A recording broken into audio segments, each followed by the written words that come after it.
En fait, tout le problème se résout au niveau de la décision.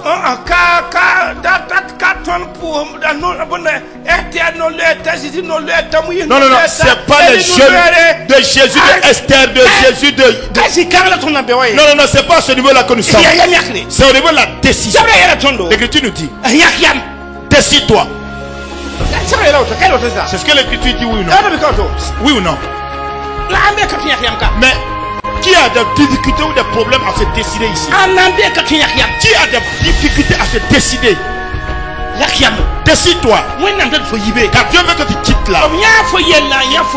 Il a vu ta condition, il a vu ton problème.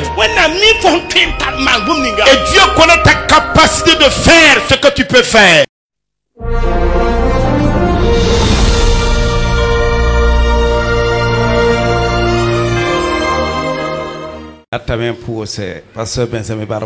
Je voudrais dire merci au pasteur Benjamin. Son soutien, son accompagnement et son assistance aussi. Il nous a fait du bien. Mon épouse exprime sa reconnaissance à votre égard de ce que vous avez été présent au mariage donc de son enfant. Que Dieu vous bénisse et vous rétribue. Je remercie également la jeunesse de ce que vous avez permis, par votre permission, que nous soyons réunis ici ce soir afin d'examiner le thème qui vous a été proposé. Il se trouve dans Job le chapitre 22, principalement au verset 28. Et le verset 28 dit ceci: à tes résolutions répondra le succès. Sur tes sentiers brillera la lumière. Amen.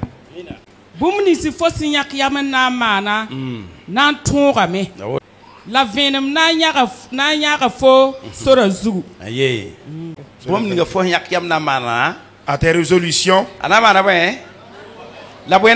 répondra le succès. Et sur ton sentier brillera la lumière. Alors, qui est l'auteur de cette déclaration? Alors, cela s'adresse à Job. Mais qui est Job lui-même? Il est vrai que celui qui a rédigé le livre. Alors, nous ne savons pas qui est l'auteur même du livre de Job. Si c'est Job lui-même qui a écrit et ou encore quelqu'un d'autre qui l'a écrit et qui sont passés, on ne nous a pas précisé cela.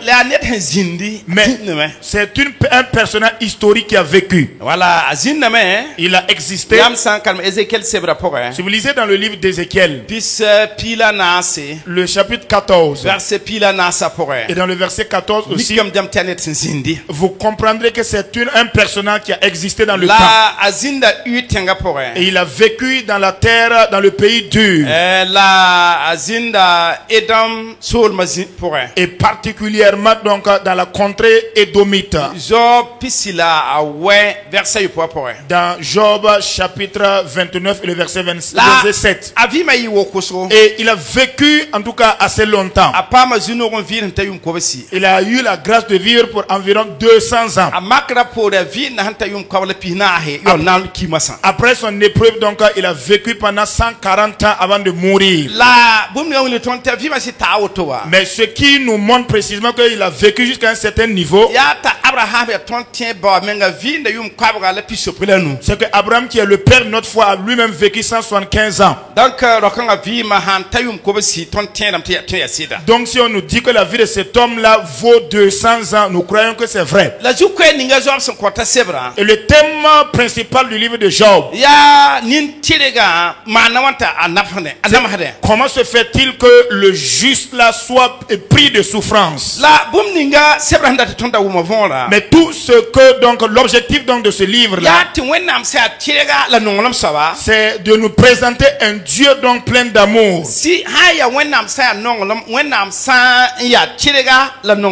Et s'il est vrai que Dieu est un Dieu de justice, un Dieu juste et un Dieu d'amour, Pourquoi permet-il qu'une personne juste, une personne intègre et fidèle, à l'image de Job, soit dans la souffrance? Et si nous devons lire dans le livre de Job, dans le livre de Nombre, dans le livre de Nombre chapitre 12,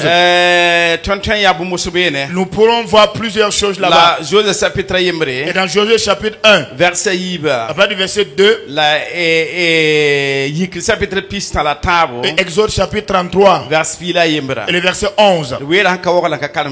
Alors par manque de temps, nous allons nous faire économie de la lecture des versets. Voilà, avant d'aller tout droit maintenant sur le thème. Ce qui fait que alors en fonction de tout ce que du caractère même de Job lui-même,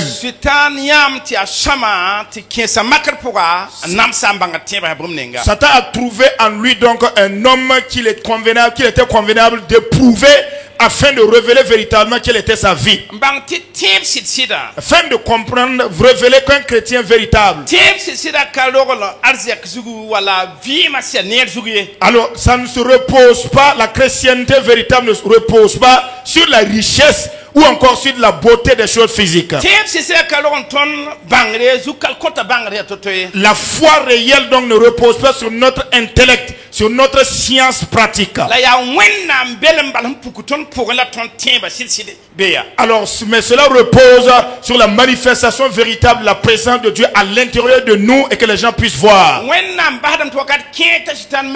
Dieu permet par moment que nous soyons mis à l'épreuve ou tentés par Satan, qu'il tente le juste et qu'il le fasse éprouver des souffrances,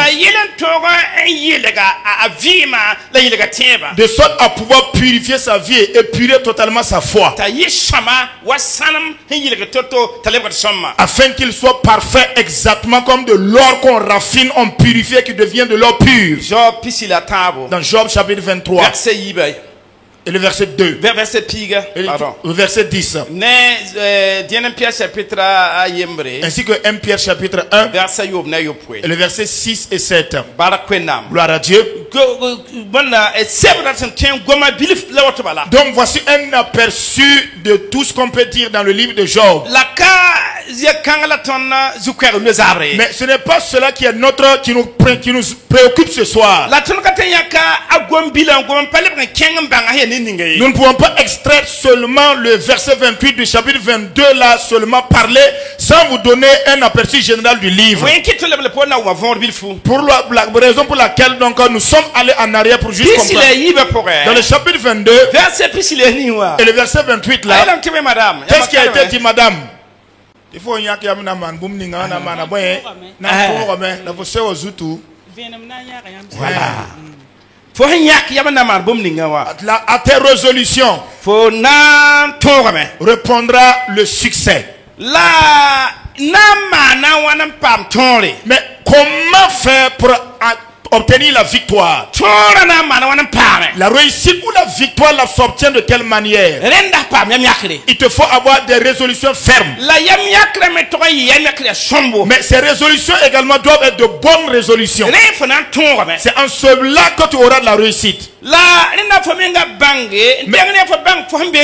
Mais avant tout cela, il va te falloir te situer même toi-même. Accepte de reconnaître même où est-ce que je me retrouve. Où est-ce que je me trouve actuellement? Avant de prendre la résolution, une bonne résolution, afin d'évoluer et d'avoir la victoire, la réussite. Mais si tu ignores même l'état dans lequel tu es, c'est pour que tu puisses te décider et sortir de ta condition. Il te sera difficile. Il te faudra déjà savoir dans quel état de vie tu es. Il te faudra te décider afin de pouvoir quitter l'état dans lequel ou la condition dans laquelle tu es. Mais comment arriver à y sortir? L'Écriture nous dit, Job Dans Job chapitre 1, verset piga. Et le verset 10. Ainsi que dans le livre de Deutéronome, le chapitre 28, et le verset 12. La première des choses, afin que nous puissions quitter dans l'état piètre dans lequel nous sommes, ou encore que nous prenions un engagement qui nous conduit au succès, il nous faut d'abord nous résoudre de poser un acte. S'il y a une personne qui est au pas à ce verset que nous avons dit, dans Job chapitre 1, et le verset 10, et Deutéronome, le chapitre 28, et le verset 12. Job chapitre 1, 10. La asesoa fa nyam ninga tuma fa barka a pisa pida tenga la masa c'est comment we can pass bilim to get a pisa pida tenga la masa bi tinga nugu sis bumni se asantara inamiki tatusi yamba. Voilà, verset 13, la partie qui a dit je bénirai l'œuvre de tes mains. Alors zininga signalé maintenant ninga fon nous se toma barka. Alors je voudrais parler même de l'œuvre de tes mains, d'une activité lucrative en tant que jeune, en tant que jeune gens. Nous devons nous asseoir et réfléchir, essayer de voir donc la condition dans laquelle je me trouve, à quel niveau suis-je et par quel chemin je dois passer pour m'en sortir. Lorsque j'étais aussi jeune que vous, alors je ne suis pas vieux, hein, mais lorsque j'étais jeune, j'aimais jouer au football. Mais en jouant au football, alors un jour sur ma couche j'ai réfléchi, j'ai quitté, j'ai abandonné ma famille et je suis venu à Ouagadougou ici. Je n'ai même pas de famille ici. À ce temps également, jouer au football ne procurait pas de l'argent comme aujourd'hui. Nous, c'était pour le plaisir seulement que nous jouons dans les quartiers. Entre temps, sur ma couche, j'ai médité. J'ai dit, mais si je m'amuse et que j'ai une fracture de pied, alors mes affaires seront brouillées. Et j'ai déposé tranquillement le ballon d'or. Et plus loin encore, et j'ai eu des compagnons, des amis, et nous évoluons ensemble. En temps, je me suis rendu compte que leur façon de se conduire n'était pas bien. Et entre temps, maintenant on a dit on va marcher avec, on va vivre avec les filles. Et je me suis couché encore sur ma chambre. Et j'ai réfléchi à cela. À l'état où je suis là, moi je suis pas avec ma famille. Si je m'amuse et puis je prends une jeune fille et puis je finis de l'engrosse, moi mes affaires sont grillées. Et je me suis détaché également de ses compagnons. Et plus loin encore, j'ai trouvé d'autres groupes d'amis. Il y avait les films donc et on partait. Et nous allions donc payer pour suivre des films. Et quand entre temps j'ai réfléchi, si je m'amuse avec ces films, je risque d'avoir des problèmes. Et je les ai quittés. Il vous faut donc analyser votre condition, votre état, avant de pouvoir y sortir. Si vous n'arrivez pas à vous situer et vous suivez seulement le mouvement de la masse, vous n'allez pas vous en sortir. C'est la même chose que l'activité lucrative. L'Écriture dit, je bénirai l'œuvre de tes mains. Alléluia. Alléluia. La bénédiction là, c'est exactement comme quand nous prions pour vous à tout moment. Que Dieu vous bénisse. Mais la bénédiction là ne quitte pas d'en haut pour tomber. Non, non, ça quitte pas d'en haut. Non, non, non. Dieu dit, Job, je bénirai, je ferai fructifier l'œuvre de tes mains. Mais si vous lisez, il a dit que c'est tout pour parcours tout le pays. Donc c'est dit qu'il a commencé à élever, à travailler. Tant que ses mains ne sont pas en activité, la bénédiction ne peut pas venir. Si nous nous attendons à ce que la bénédiction tombe du ciel avec des sacs, alors nous ne prenons pas la décision de sortir et aller travailler, nous n'allons réussir à rien. Dans le livre de Deutéronome, Dieu dit à son peuple, moi-même je bénirai l'œuvre de vos mains. Vous travaillerez et je bénirai malgré votre travail, vous aurez à manger. Vous aurez pour soutenir d'autres. Vous en aurez en abondance dans l'œuvre de vos mains. Alors, sortez de là où nous sommes. Chaque personne doit examiner sa vie et voir de quelle manière je vis. Alors, à quel niveau je suis avec ma vie? À quel niveau je suis avec? Est-ce que je suis conduit par les gens? Ou bien j'ai des fermes résolutions? La résolution ferme que tu auras prise par rapport à une activité là. L'écriture dit que ce sera associé de réussite. Alors tout ce que tu auras décidé de faire, Dieu te promet la réussite sur ton chemin. Parce que Dieu est dans l'activité. Mais si tu n'es pas résolu, et si tu n'es pas décidé de travailler, vraiment on veut faire souffrir le pasteur et Dieu à la fois. C'est prier pour nous. Prie pour nous. Et les amis, Jésus dit, mon père, jusqu'à présent mon père œuvre, agit. Moi aussi je suis à l'œuvre. Mais si nous ne voulons pas travailler, mais quelle bénédiction voulons-nous? Quels sont les types de bénédictions que nous voulons? La fois passée, dans notre église, formation voilà. Il y a une personne qui avait voulu, s'inscrire pour faire ou bien qui a voulu faire une formation pour la fabrique des pains Cocodonda. Quand il a lancé sa formation, alors ça coïncidait avec le mariage de mon enfant. Et le dimanche suivant, il s'est levé, il a dit que comme ça coïncide avec le mariage, lui il va reporter. Et il a donné une autre date pour la formation. Et quand il est descendu, je lui ai dit,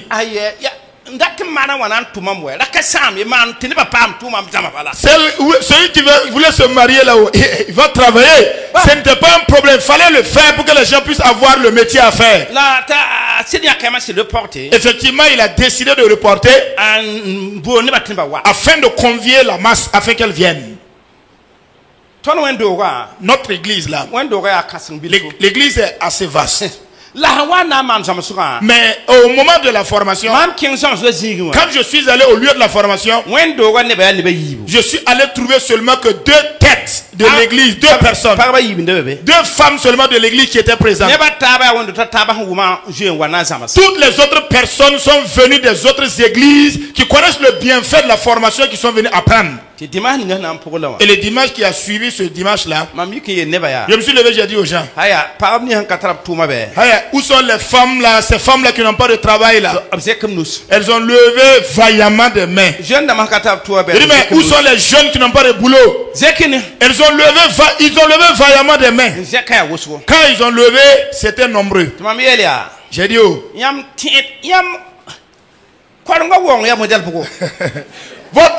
Le fait de venir à l'église, la foi chrétienne là, pour vous, vous comprenez ça comment? C'est comment même? Nous sommes convertis au nom de Jésus. Nous sommes sauvés. Si nous mourons ce soir, direction au paradis. Nous n'allons pas en enfer.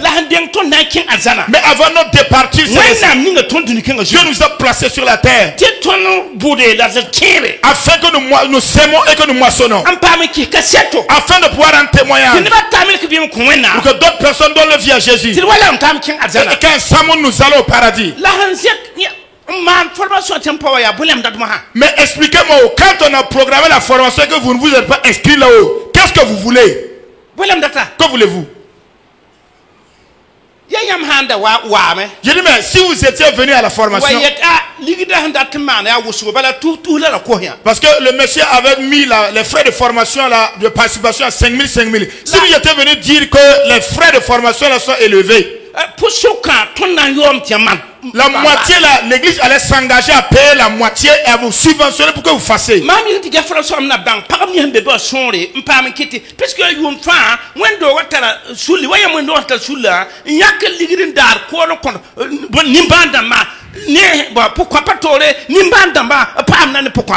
quand je suis allé au lieu de la formation, c'était pour relever toutes ces personnes afin de pouvoir les soutenir, parce que au sein de notre église, comme dans votre église également, il y a un département qui s'occupe des cas sociaux, achetant des vivres pour soutenir les veuves, les orphelins et d'autres personnes. Mais comme vous n'avez même pas d'activité,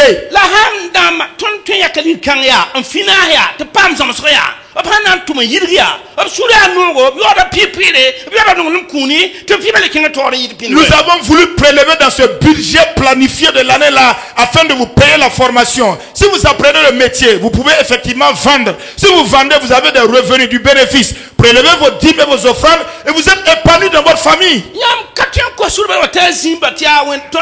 Vous ne pouvez pas vous convertir seulement puis venir vous asseoir en disant nous sommes le groupe des indigents de l'église, il faut qu'on nous vienne en aide. Pourquoi? Et certains même se fâchent. On le pourrait de se fâcher parce qu'en cette année-là, on ne m'a pas aidé. Mais c'est le combat de pourquoi. Dieu ne nous a pas appelés à être misérables. Il a dit je bénirai l'activité de que tes mains font. Prends la décision de sortir de ta situation. Essaie de voir. Au mariage de mon enfant, c'est une fille. Au mariage de ma fille, là, c'est ça qui a été utilisé comme l'uniforme. La plupart des membres de l'église ont cousu le cocon d'Ondam. Qui est-ce qui a produit ça? Celui qui a produit le cocon d'Ondam. Alors, c'est une de mes soeurs qui est allée prendre attache avec une femme musulmane. Et c'est elle qui a fait le pain là. Et puis, elle a pris l'argent de l'église là. Même ma dîme là est partie là-bas.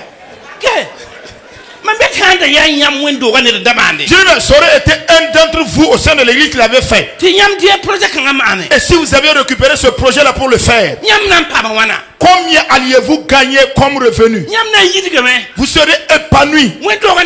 L'église sera épanouie.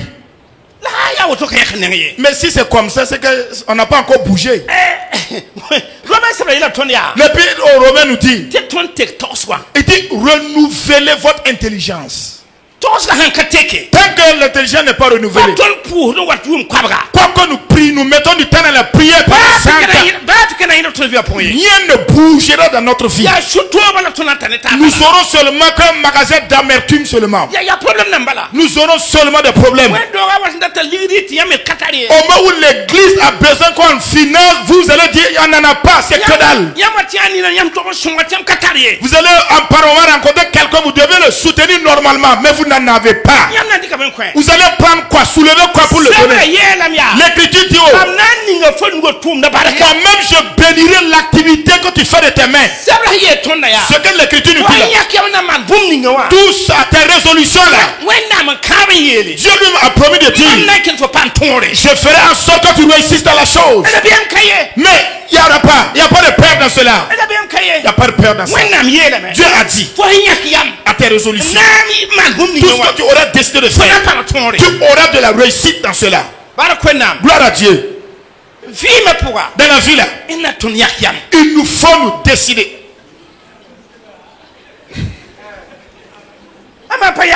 Tant que vous ne prenez pas des résolutions fortes, ça ne va pas marcher.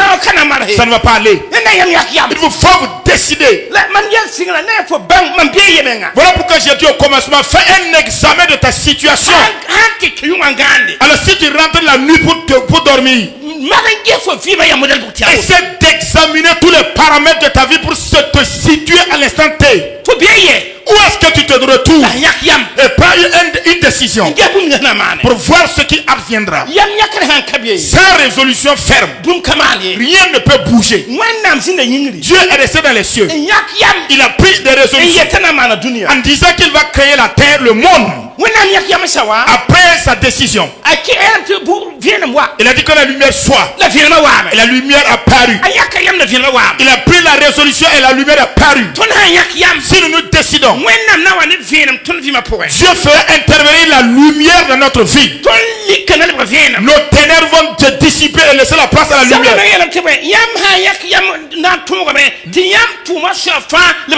L'écriture a dit qu'à tes résolutions répondront le succès et sur tes sentiers brillera la lumière.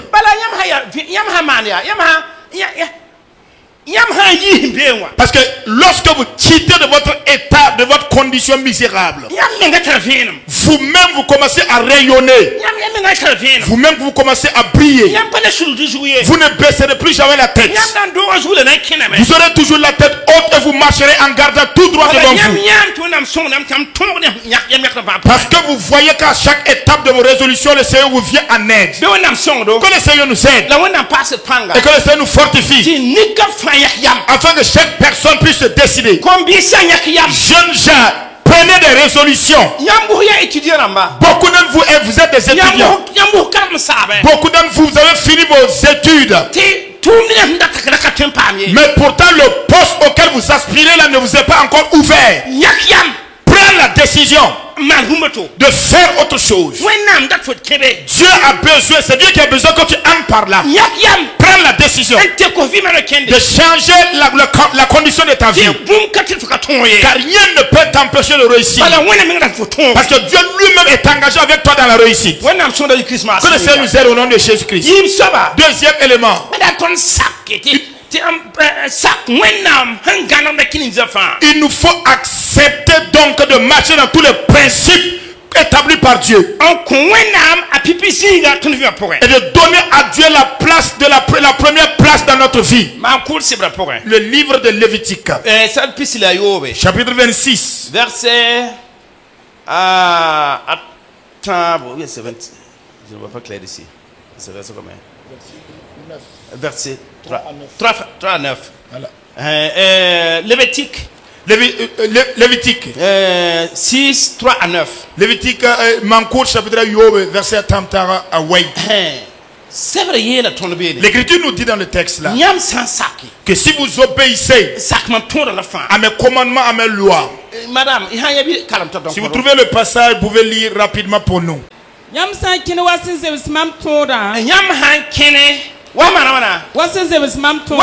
Si vous suivez mes lois, si vous gardez mes commandements, je vous enverrai des pluies en leur saison. Si vous croyez à moi et obéissez à mes commandements, voici le début. Si nous prenons la décision de vouloir quitter notre condition, proposer des actions afin d'y quitter, il est dit continuons et obéissons en même temps à Dieu. Et si nous obéissons au commandement de Dieu, maintenant tout ce que je veux là, voici ce que Dieu fera afin que nos sentiers soient lumineux et que nous puissions avoir la victoire. Continuez. La terre donnera des produits.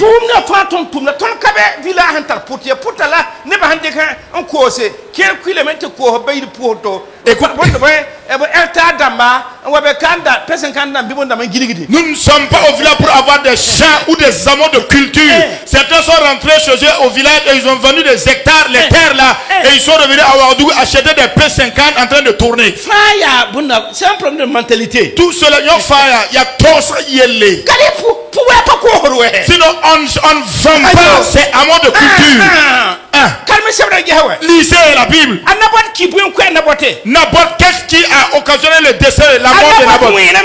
Naboth a juré en disant quand Dieu me garde, alors soit c'est son sang qui coule, sinon le roi ne va pas récupérer le sang de ses pères. Effectivement, son sang a versé. Le roi effectivement a pris le sang, mais il a eu des problèmes par la suite. Mais de nos jours là, à cause de l'avènement des promoteurs immobiliers, nous-mêmes en tant que chrétiens, nous ne cherchons même pas à agrandir la réflexion.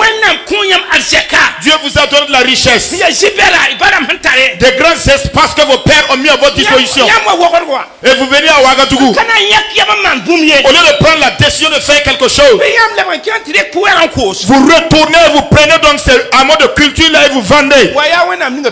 Et maintenant vous venez vous dire que Dieu nous a bénis. Non, c'est pas la bénédiction de Dieu. J'ai un de mes frères.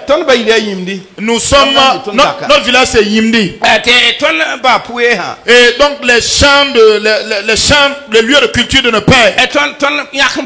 Nous, on s'est partagé. Donc, tous les restes là, ils ont vendu. L'autre a vendu pour lui sa part. Et il a acheté, il a acheté 2 véhicules. Il a acheté en plus d'une taxi moto. Il a acheté des motos Sirius garées dans la cour. Quand tu rentres dans la cour là, c'est comme si tu étais au théâtre populaire au lieu de vendre des motos. Et maintenant, c'était un monsieur qui sortait en bazar, qui rentrait en bazar. Dieu ne nous a pas abandonnés, Dieu nous a bénis. C'était devenu maintenant son discours. Ouais. De nos jours là, c'est fini. On ne peut plus sortir en bazin ni rentrer en bazin. C'est fini. Autant là, il était venu me dire, on va vendre le terrain là, le champ là. J'ai dit, calm down. Ne vends pas le lieu là. Même si tu n'as pas un moyen donc pour investir et mettre en valeur. Mets-toi en tel que tu as des enfants. Dieu bénira tes enfants et tes enfants vont mettre en valeur la zone. Et même s'ils n'arrivent même pas à viabiliser, étant donné que les années avancent, le terrain prend plus de valeur aussi. Tu vas le vendre à un prix assez intéressant plus tard que par rapport à ce que tu as vendu en cette année. Il m'a dit, oh, je ne suis pas venu pour les longs discours. Je suis venu pour t'informer. Je ne suis pas venu pour que tu rentres dans ma peau pour prendre la décision pour moi. Je suis venu t'informer que je vends ma part qui m'est échue en héritage. Je lui ai dit, ok, il n'y a pas de problème, je prends acte que Dieu t'accompagne. Mais c'est fini. Ça aurait été aujourd'hui qu'il avait voulu vendre. Même s'il voulait élever un 1+1, il allait le construire dans sa maison. À cause de la position tellement avantageuse de son terrain. Donc ça veut dire quoi? Qu'est-ce que la Bible nous dit?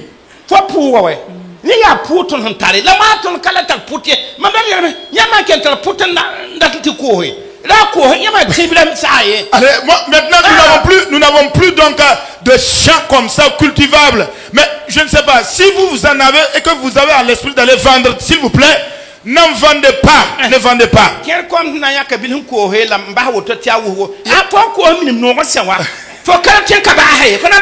y en a qui ont dit, qui ont trouvé une solution assez simplifiée. Non, je vais vendre une partie et puis laisser le reste là parce que c'est tellement vaste. Comme tu as vendu et puis tu as compris que tu t'es habitué au goût de l'argent, tu vas vendre le reste. Mais le champ au sujet duquel qui nous met en relation avec Ouagadougou, c'est l'œuvre de nos mains. Notre lieu où nous travaillons là, c'est là notre champ. Nous devons prendre l'engagement d'aller tôt le matin. Allez nous arrêter et les cultiver. Et prendre soin. Jusqu'à ce que ça produise. Et nous allons en prendre soin. L'Écriture nous dit que nous allons moissonner en abondance. Donc nul ne doit prendre à la légère son activité. Ce que vous avez comme activité lucrative que vous faites. Priez Dieu à tout moment afin qu'il vous donne de nouvelles dispositions ainsi qu'il vous donne une révélation fraîche à ce sujet. Et allez-y de l'avant à cultiver ce champ. Il est dit que c'est dans ce champ-là que tu seras béni. Ce n'est pas dans un champ étranger. C'est dans le champ que je t'ai donné. Puisque tu as pris l'engagement de sortir et que tu as décidé de commencer une œuvre. C'est ton champ là-bas. C'est par rapport à ce champ-là que Dieu dit qu'il bénira. Mais tu n'as pas de champ. La bénédiction va quitter où? Ça va venir d'où? Même si vous remarquez les Israélites là. Alors, étant donné que Dieu ne fait pas un paresseux, Dieu a fait en sorte.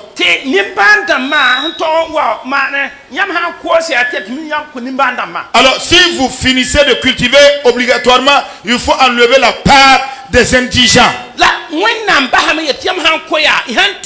Mais Dieu a fait en sorte en leur disant, en leur donnant ce commandement-là. Alors quand vous allez vouloir moissonner, il faut laisser quelques pieds, il faut laisser quelques épis dans votre champ. Et vous ramassez le reste, vous amenez chez vous et vous permettez que les indigents et les misérables quittent de chez eux, qu'ils viennent sous le soleil ainsi que la chaleur, qu'ils aillent glaner dans les champs. Et aussi ils vont souffrir en ramassant, et ils viendront à la maison pour manger.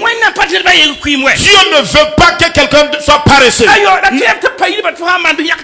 Non, sinon il pouvait simplement dire non, allez-y, enlevez à la maison et donnez aux indigents.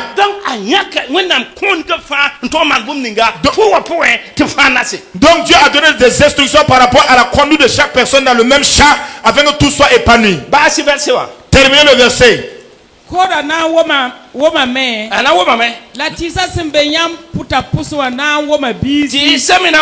Les arbres des champs donneront également leurs fruits.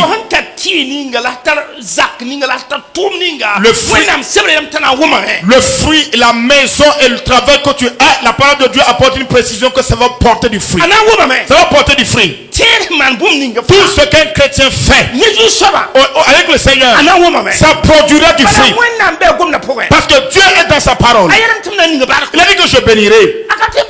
Il ne peut pas ne pas bénir. Ça va produire du fruit. Certains ont l'habitude de dire, moi j'ai commencé, mais j'ai ouvert ma boutique, mais les voisins sont venus m'entourer avec d'autres boutiques, donc ma boutique ne va plus marcher, donc je vais fermer ma boutique. Non, ça ne va pas ensemble comme ça. Toi tu es à part. Toi tu es un enfant de Dieu. Toi tu dois accomplir ce que Dieu veut que tu accomplisses. Dieu a dit que tes arbres fruitiers porteront des fruits. Et également tout ce que tu as semé dans ton champ sortira. Obéis à Dieu seulement et sème. Obéis à Dieu et plante des arbres fruitiers. Et attends-toi à ce que Dieu fera. Ça va produire. Tu mangeras. Tes enfants mangeront. Les indigents vont se nourrir. L'église également va se servir. Va plus loin.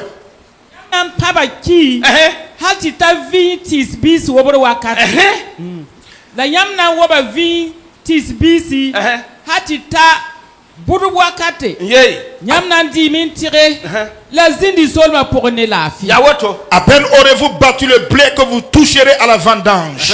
Et la vendange atteindra les semailles. Vous mangerez votre pain à satiété et vous habiterez en sécurité dans votre pays. Amen. Obéissons à Dieu. Là c'est une chose également. Deuxièmement, nous sommes au deuxième point. Nous sommes toujours dans le deuxième paragraphe, un petit point. Dans l'obéissance à la parole de Dieu, acceptons de manifester fidélité en matière de prélèvement de la dîme et des offrandes. Voici les commandements seulement. Voici ces ordonnances. Dans Malachie chapitre 3, le verset 10, c'est un seul verset dans lequel la parole de Dieu, dans la parole de Dieu qui donne l'autorisation à l'homme de mettre Dieu à l'épreuve. Vous voulez bien parcourir toute la Bible. Vous ne verrez pas un verset qui dit, qui nous invite à éprouver Dieu. Mais ce verset nous dit, même moi à l'épreuve et tu verras si je n'ouvre pas. Pour voir que fera-t-il. Mettez Dieu à l'épreuve dans le prélèvement, dans la fidélité au prélèvement de votre dîme et de vos offrandes. Et tu verras si Dieu n'ouvre pas les éclus des cieux, des voies et moyens pour que la bénédiction va croissant en croissant. Nous ne pouvons pas prélever de la dîme et des offrandes sans avoir une activité. Il faut qu'il y ait l'activité d'abord. Il nous faut accepter, obéir la parole de Dieu et travailler. Et dans tout ce que Dieu nous donnera, nous allons prélever pour donner à Dieu. Alors, et voir ce que Dieu fera maintenant. Mettez Dieu à l'épreuve ainsi et attendez-vous à ce que Dieu fera. Ce que ça sera. Dieu est dans sa parole. Et Dieu accomplira sa parole. Mais par moment, nous ne voulons pas obéir la parole de Dieu. Pourtant, nous voulons commander à la bénédiction de Dieu de venir. Si nous obéissons, nous verrons que ce que Dieu a promis sera effectif. Et ça sera bon pour nous. Troisièmement, ce que nous devons faire dans notre résolution, dans le fait d'aller travailler, il nous faut nous éloigner du péché. Distancions-nous du péché. Alléluia. Alléluia. L'élévation est une chose. C'est en fait, ça a beaucoup de conditions liées. Alléluia. Alléluia. Lorsqu'une personne est élevée, son épreuve est une épreuve de taille. Pareil, comparable à une personne couchée et qui ne marche pas. Une personne affamée et qui n'a même pas le travail, qui n'a pas à manger et qui se trouve vraiment dans une épreuve. Exactement comme lorsqu'une personne est élevée par Dieu. Lorsque nos champs auront produit et que les arbres fruitiers vont produire et que la bénédiction de Dieu resplendit dans nos vies, reconnaissons que c'est là un autre niveau d'épreuve. Là où nous devons tenir ferme afin de toujours être appelé chrétien ou chrétienne.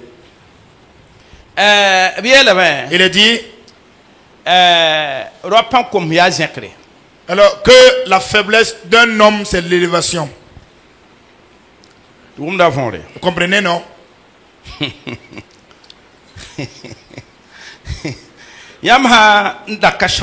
Si vous étiez informe et vide et vous devenez plein et en pleine forme, par moment, par rapport aux engagements vis-à-vis de l'œuvre de Dieu, ça régresse. En tout cas, je loue beaucoup l'engagement de ceux-là qui sont élevés par Dieu et qui sont assis là ce soir, écoutant toujours la parole de Dieu. J'ai l'habitude de dire dans notre église, pendant les études bibliques, j'ai dit à ceux qui viennent aux études bibliques, j'ai dit, vous n'êtes pas mes disciples. Je dis, mais pourquoi tu dis ça? Je dis, non, vous n'êtes pas mes disciples. Parce que vous n'êtes pas encore bénis, financièrement bénis, bénis dans tous les sens. Alors, quand vous verrez, parce que vous aimez l'église et que vous aimez l'enseignement que je donne là, c'est parce que vous n'avez rien à emporter de main. Quand vous allez commencer à brasser les millions ou milliards, et que malgré les milliards et les millions dans vos mains, vous aimez toujours l'église et la prédication, c'est en ce moment-là je reconnaîtrai de vous que vous êtes un chrétien authentique. Femme, mon mari là c'est un chrétien avec C majuscule. Lui ne vit pas comme les autres. Est-ce que ton cher mari là, est-ce qu'il arrive à brasser des billets de banque? Voici, c'est la faiblesse ou c'est la béquille ou la faiblesse de l'élévation. Il paraît qu'il y a une dame qui a prié Dieu un jour parce que son mari était au chômage, ne travaillait pas. Et donc la dame demandait à Dieu, puisse seulement Dieu permettre à son mari de sortir, aller travailler juste un peu et de rentrer par la suite. Afin que dans sa causerie avec ses coépouses, avec les voisines, elle puisse dire seulement que mon mari est allé au travail, qu'il sorte seulement et qu'il parte. Même s'il varie, il ne sort pas pour aller faire quelque chose. Il n'a qu'à sortir et puis rentrer. Donc, elle s'est levée, elle s'est battue. Et elle a ramassé le sable. Elle l'en a vendu avec les charretiers. Elle a eu une P50. Et elle a mis à disposition de son mari la P50. Effectivement, le mari était debout maintenant sur ses deux pieds. Quand il sort, il prend Ouagadougou en otage. Voilà. Donc, quand madame sort, mon mari est parti au travail. Et puis la femme est contente comme ça. Hein. Un beau jour. Un jour, le mari est rentré en ville et il revenait à la maison. Quand il venait là, en ce moment, il y avait en tout cas une beauté qui était derrière la moto. Quand il est venu et qu'il a déposé la beauté, il fallait maintenant que monsieur informe à madame pour qu'elle sache est-ce que c'est ma grande soeur, ma petite soeur, ou bien est-ce que c'est la femme d'un ami. Il a dit à la femme, tu sais que je t'aime bien. Je t'aime de tout mon cœur. Mais quand j'ai essayé d'analyser, de comparer des analyses comparatives, c'est toi seul qui travailles d'arrache-pied de tout ton cœur. C'est pour que moi je puisse avoir une moto P50. C'est toi seul. Moi j'ai réfléchi. Si vous devenez deux pour balayer le sable là, vous êtes en mesure de travailler pour que je puisse avoir une voiture. Ouais. Donc j'ai amené femme. Vos jeunes multipliés. Dieu, elle est mon mari là. Hey! Faites attention, hein. Quand certains ne sont pas élevés, laissez-le comme ça parce que Dieu lui-même comprend le pourquoi. Il connaît nos cœurs. Plus que nous nous connaissons nous-mêmes. Donc voici quelle est l'épreuve même ou la faiblesse des hommes. Quand il parvient au niveau de l'élévation, ça devient un problème. Il y a une femme qui est venue un jour me dire que son mari l'a appelé un jour pour aller la présenter un immeuble R+1 qu'il a construit dans la discrétion sans que sa femme ne sache. Et donc il a amené pour aller la montrer. Et elle a dit que le jour où elle a vu la maison, elle a dit que l'affaire est gâtée maintenant. Effectivement, on s'est rendu compte que c'était une autre femme qui habitait dans l'immeuble. Elle est toujours dans l'ancienne construction. C'est un chrétien. Ce n'est pas que ce n'est pas chrétien, c'est chrétien. Quand notre Dieu nous élève, l'Écriture nous dit donc de prendre distance vis-à-vis du péché. Distancez-vous du péché. Mais les femmes, pour les femmes, leur épreuve là, ou leur tendance, c'est pas comme ça. Non, non, non. L'épreuve des femmes,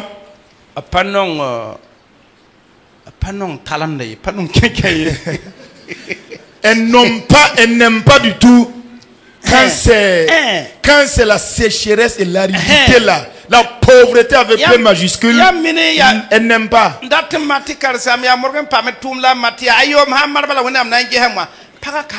Quand vous voulez apparemment vous marier, que le pasteur insiste sur le fait, faut grouiller avoir une activité, faut grouiller. Et puis non, toi aussi tu es en courant, on dira, non, quand on va se marier, Dieu s'occupera du reste. Non, la femme n'aime pas ça. Hein. C'est-à-dire que si vous lisez dans le livre de la Genèse, l'Écriture nous dit que Dieu a prélevé de la poussière et il l'a donc il a pressé et sur lequel il a bâti l'homme. Il l'a ordonné d'être en mouvement, traversant donc la forêt et baptisant les animaux en les affectant les noms. C'est Dieu a fini de faire le jardin avant maintenant de faire tomber un sommeil sur l'homme. Là il a prélevé sa côte. Là maintenant ce n'est pas la poussière qu'on a prélevée en même temps. On a enlevé la côte là et on a recouvert ça maintenant de la terre, la poussière. Et on l'a amené maintenant au jardin. C'est-à-dire il n'a pas malaxé, il n'a pas travaillé. Non, elle n'était pas là quand on donnait le nom de baptême des animaux. Le jardin était finalisé et on est venu avec Madame Adam pour mettre dans le jardin. Maintenant, si je dois pour la question ce soir, hommes, vous tous qui êtes là assis ou assis. Alors, en venant ici là, qui s'est pommadé? Y a-t-il un homme ce soir étant dans cette église-là qui s'est pomadé avant de venir ici? Vous n'êtes pas pomadé? Non, non, non. Mais les femmes qui sont assises là, elles se pomadent. Même quand il fait chaud, elles vont se pomader pour s'asseoir dans la chaleur. Moi, étant arrêté avec ma veste là, je peux porter ça pendant une semaine. Mais c'est pas un problème. Les femmes assises là, si elles arrivent à la maison pour sortir et aller à un autre lieu, il faut se débarrasser du vêtement présent et pour se vêtir d'un nouveau vêtement. Quand vous regardez les vaisseaux sanguins, sont tracés. Et tous les muscles, les vaisseaux sanguins apparaissent. Voilà, ça a été sous une pression de la terre qu'on nous a formés. Mais pour la femme là, on n'a pas soumis à la pression. Non, non, non, elle est comme ça, elle a été simplement faite comme ça avec douceur. Elle a besoin seulement d'un lieu paradisiaque, d'un jardin. Elle n'aime pas quand c'est tellement dur. Quand vous venez à dire madame même là, madame même, elle est trop demandeuse, elle demande beaucoup de choses. C'est comme ça. Voilà, s'il n'y a pas ça, il faut comprendre qu'elle va rentrer, elle va sombrer dans une épreuve. Quand c'est bon, même si vous êtes un monsieur laid, non, non, la femme ne s'en fiche pas de votre laideur. Vous allez voir une femme bien potelée, au visage bien arrondi. Et quand vous rencontrez son mari là, plus laid que moi, c'est pas un problème pour une femme. Regardez même les dames maliennes. Vous les voyez avec des gros bassins. Et il faut la suivre pour aller savoir quel est le visage de son mari. Vous allez dire que c'est pas son mari. C'est pas un problème pour cette dame. En fait, l'élévation n'est pas un problème pour elle. Mais c'est quand elle doit descendre jusqu'au niveau 0 là qu'il y a un problème. Mais le problème de l'homme, l'élévation, c'est un problème pour lui. Mais quand on n'est pas encore élevé, non, non, non, on obéit tout à Dieu. On continue d'aimer la femme. On continue donc de tout faire. On va à la prière ensemble. Mais quand on finit d'être élevé, elle a deux ennemis. Il a deux ennemis. Le premier ennemi, c'est sa propre maison. Vraiment, cette maison-là, ça ne me convient pas. Il faut que je casse ça. Je vais démolir et puis il faut que je reconstruise. Non, non, pourtant il était là-bas depuis des années. Si vous rentrez dans le non-loti, vous verrez des villas là-bas. Puisqu'ils sont élevés maintenant. Parce que dans le non-loti là, c'est pas fait pour construire des villas. Mais comme il est élevé dans le non-loti, le 10 tôles là est devenu insupportable pour son corps. Donc il faut qu'on fasse tomber les 10 tôles. Le deuxième ennemi, c'est madame maintenant elle-même. C'est madame elle-même le problème. Voyez comment elle marche. Voyez, vous-même vous voyez sa démarche là. Comme elle traîne les pieds. Nous sommes arrivés à quelque part. Et il y a une dame, un fidèle qui m'a appelé. Pasteur. En ce moment, sa femme était là arrêtée. Pasteur, toi-même là, reste là où tu es là, regarde comment ma femme est arrêtée. Regarde la perruque là, comment elle a pris ça pour couvrir sa tête. Est-ce que tu peux vivre avec celle-là et puis avoir toujours envie de vivre avec une femme? Quand on finit d'être élevé là, c'est des problèmes comme ça. Que Dieu nous fortifie. L'Écriture nous dit, tout ce que tu auras décidé de faire sera associé de succès. Mais si tu réussis, garde toujours l'obéissance à la parole de Dieu. Si Dieu fait en sorte que tu brilles, sur tes sentiers brille la lumière, tu es devenu une personne pleine. Le champ produit, les arbres fruitiers produisent. Continue d'obéir à la parole de Dieu. Continue de vivre, car Dieu saura te bénir. Au nom de Jésus. Alors, par moment, après l'élévation, nous n'avons même plus le temps pour la lecture de la parole de Dieu. Nous n'avons même pas le temps pour la prière. Chez nous à la maison, on n'entend même plus le bruit de prière monter. Il n'y a plus de temps de lecture de la parole de Dieu chez nous à la maison. Que le Seigneur nous aide. Parce que le niveau vers lequel Dieu veut nous amener, que nous puissions être des gens qui allons toujours reconnaître Dieu et continuer d'honorer Dieu comme étant Dieu. Et quel qu'en soit le niveau vers lequel nous sommes parvenus, que le Dieu éternel infini nous aide tous autant que nous sommes. Que le Dieu Père, Fils et Esprit nous viennent tous en aide. Afin que chaque personne fasse une introspection et essaie d'examiner sa vie, qui il est, et de prendre une décision. Si tu te décides, tu réussiras. Si tu te décides, aucun démon, aucun Satan ne peut t'empêcher la réussite. C'est l'écriture qui nous garantit ton succès. C'est parce que tu n'es pas résolu. Si tu te résous, tu réussiras. Mais si tu te décides, tu réussiras. Que le Seigneur vous aide afin que vous soyez décidés. Alors si tu vas te décider pour un travail en cette année, décide-toi et travaille. Si tu veux te décider pour te marier, décide-toi. Si tu veux te décider pour aller en voyage, décide-toi de voyager. J'ai l'habitude de dire à l'église, ce n'est pas normal que l'année se boucle. Et c'est comme le jour qui a paru seulement.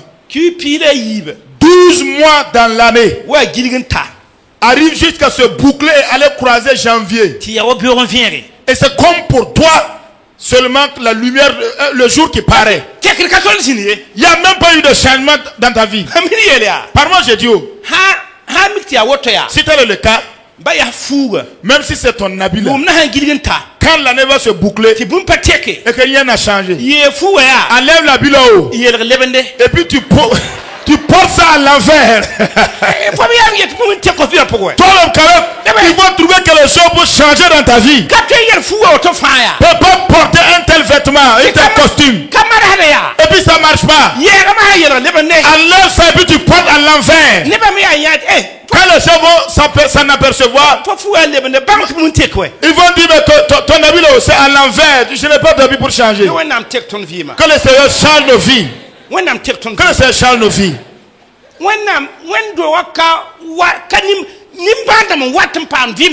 Dans l'église, ce sont les indigents, les nécessiteux qui viennent et qui retrouvent la vie et qui ressortent. Mais on ne vient pas en tant que nécessiteux indigent et ressortir misérable et indigent à la fois. Non. Il y a quelque chose qui n'est pas normal.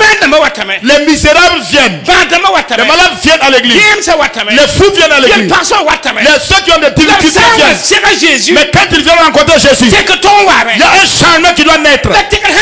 Mais si un changement ne vient pas, c'est que quelque chose n'est pas normal. Il y a quelqu'un qui ment. Il y a une personne qui ment. Mais qui est ce menteur? Est-ce Dieu le menteur? Ou alors moi-même? Nous devons changer. L'Écriture nous dit qu'une femme venait à l'église régulièrement et elle était courbée. Elle venait écouter la lecture de la loi de Moïse. Et de cette même manière, elle se courbait pour entrer. Un jour, elle est venue comme ça, le dos courbé.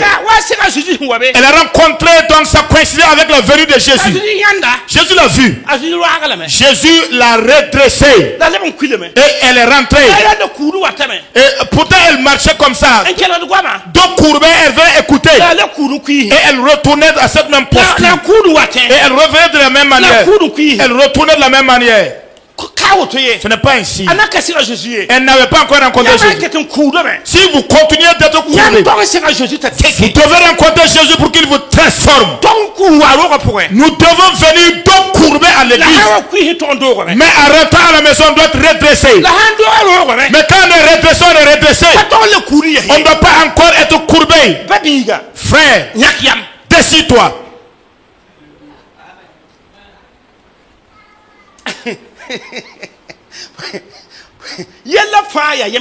En fait, tout le problème se résout au niveau de la décision. Non,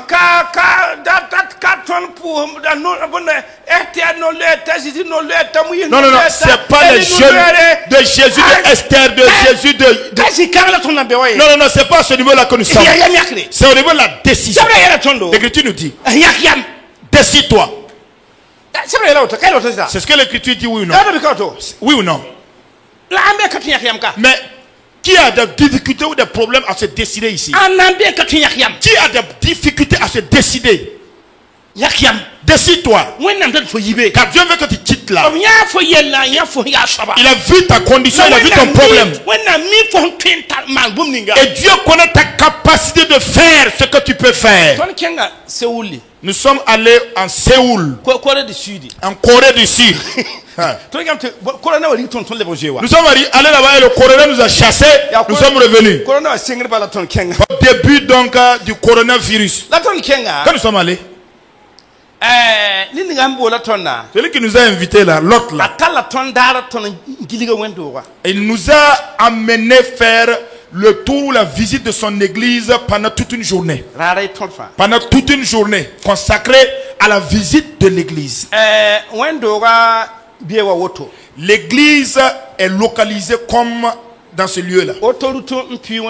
Il y a une autoroute qui passait devant l'église.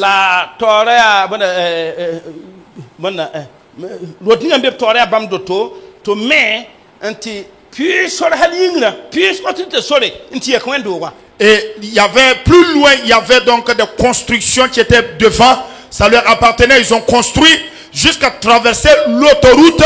Et comme un gratte-ciel, ça rejoint l'église.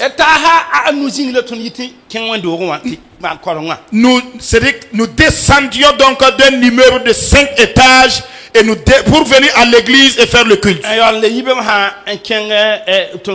Avant maintenant de quitter là pour aller dans nos lieux d'hébergement. Le premier jour, ce qui nous a amené visiter,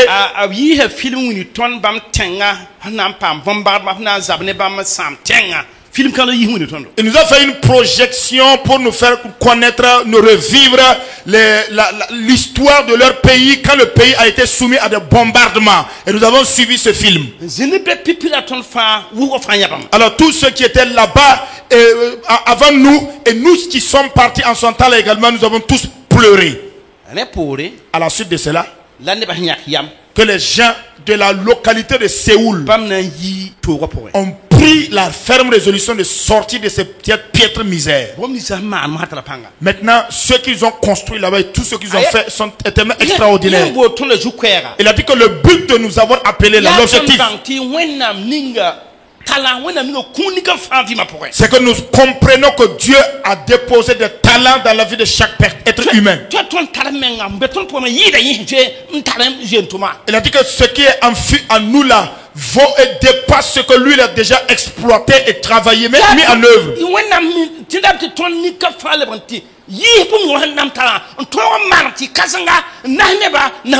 Il a donc demandé à chacun de pouvoir être en contact avec lui-même et de faire sortir le talent, de le mettre en œuvre de sorte à pouvoir aider les autres personnes, s'aider lui-même et faire épanouir le monde entier.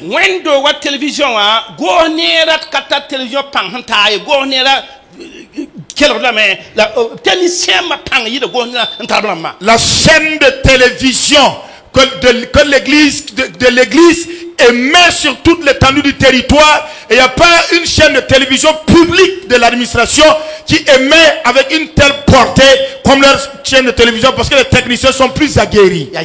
C'est une question de résolution. Tu peux y sortir. Je peux également m'en sortir. Décidons-nous. Mais si nous refusons de nous décider, que nous nous contentons à la petitesse, à l'étroitesse de l'endroit dans lequel nous sommes, par problème. Il paraît qu'un jour, on était en train de prier pour une personne possédée de démons. Et entre-temps, pendant la prière, ils ont dit que les démons sont partis et qu'il restait un seul démon. Et ils poursuivaient leur prière pour chasser le singleton là pour qu'il disparaisse. Et le possédé là même a posé la question à ceux qui priaient là. Le démon qui reste là-haut, c'est lequel? On lui a dit que c'est le démon qui lui rendait avare. Il a dit, non, si c'est ça, faut le laisser. Il n'y a pas de problème. Si c'est lui, il faut le laisser seulement. Laissez, faut pas le laisser partir. Décide-toi. Jeune homme. Décide-toi. Jeune fille. Prends la résolution ferme. Décide-toi. Alors s'il se trouve que ce sont des compagnies que tu as et qui sont mauvais, décide-toi de t'en séparer. Même certains qui sont disciples de la même église que toi. Décide-toi d'arrêter l'amitié si ce n'est pas bon. Décide-toi. Décide-toi. Car tu peux t'en sortir de ce labyrinthe. Et tu dois sortir de ce labyrinthe. Dieu a besoin que tu sortes de cette situation. Et Dieu sait également que tu peux sortir. Mais décide-toi. Que le Dieu infini nous aide. Et que le Dieu le Seigneur nous fortifie. Au nom de Christ Jésus. Amen.